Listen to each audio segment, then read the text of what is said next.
How to make your research paper flow better and more cohesive?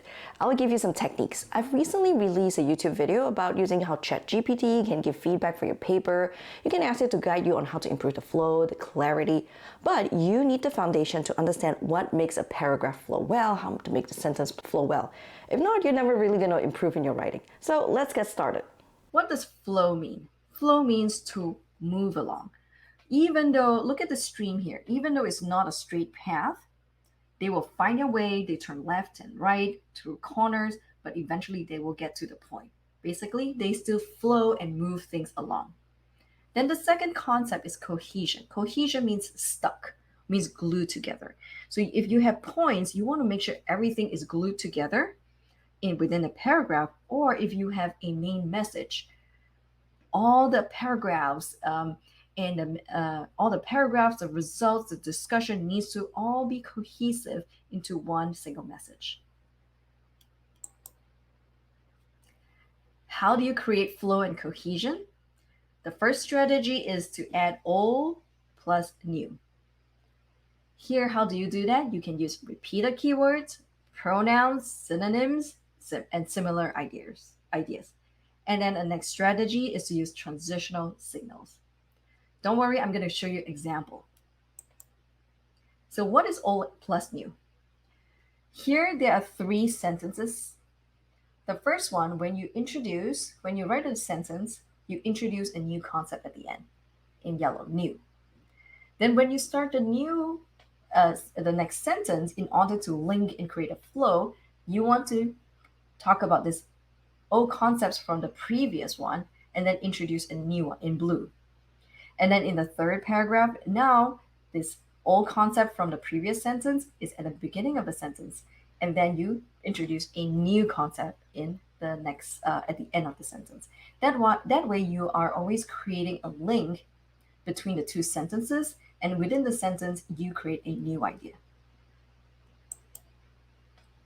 So the first example is repeated keywords. These two sentences are next to each other, so I'm going to read it out and show you how I link these two together. In comparison to hemodialysis, kidney transplantation is a superior but scarce treatment option for end-stage kidney disease.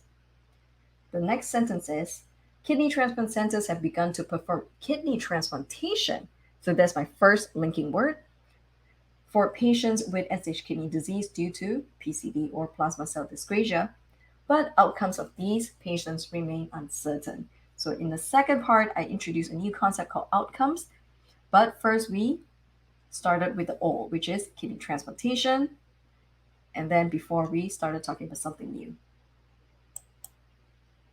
Another way to create link is to use pronouns. Instead of using the same word all over again, you use this situation, this population, they. So these are two sentences back to back. Okay, I'm going to read it out loud. In our study, the risk of kidney graft rejection was similar among patients with end-stage kidney disease due to PCD and those of other causes. So instead of repeating the whole sentence, I said this was despite a lower proportion of the PCD group receiving a certain therapy compared to the non-PCD group. So using pronouns is a way of linking.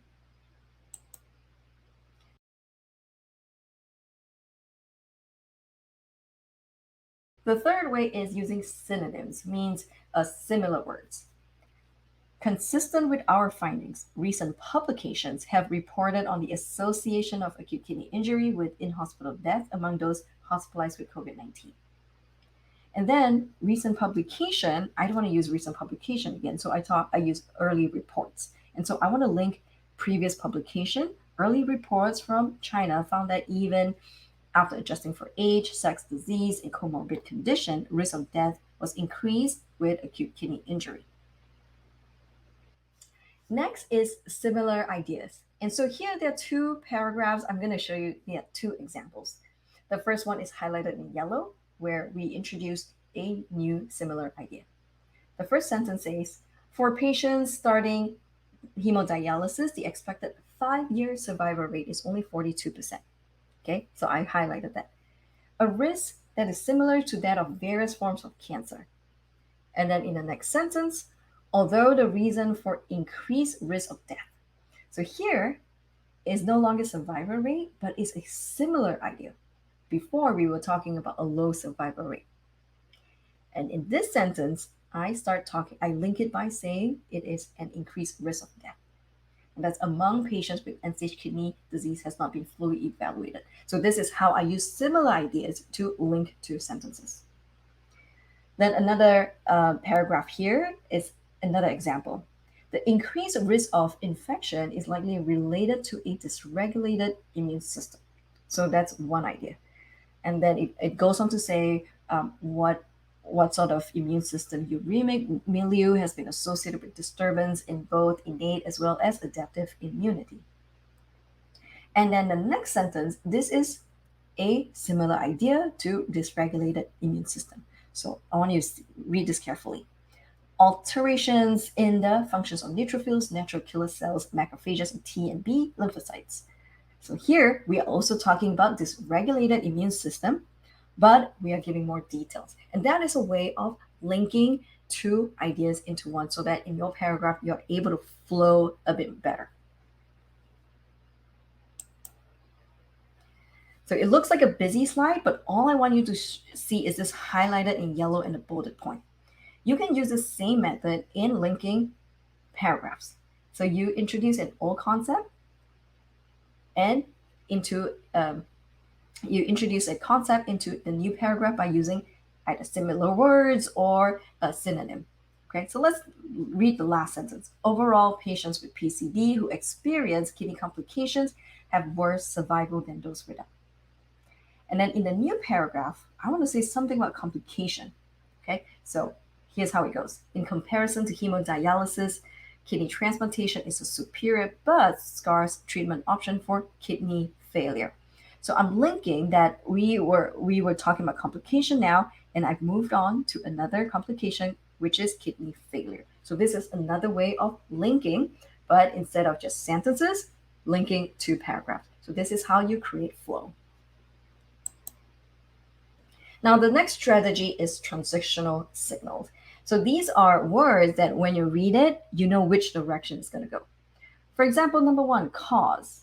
Right? When you see the word, when you see these few phrases, you know that there's a cause coming. For this reason, because of, therefore. Another one is effect. As a result, therefore, consequently. The third one, comparison. Similar to this study or similar to that study, just like, in parallel. Number four, contrast. Unlike, on the other hand, alternatively. Illustration. For example, for instance, illustrated by. Number six, addition. In addition to, apart from this, furthermore. Number seven, show order, like first, second, third, next. So one example here is order. So in this paragraph, it is a paragraph where I talk about my different aims in the study. And so you can see highlighted and in bold, one of the sentences. First, we describe the frequency. And then second, we determine the absolute and relative outcomes of kidney transplant recipients.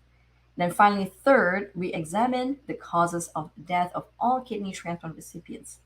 And because I've laid it out first, second, third, it's much easier to follow what the three different aims I have in the paragraph.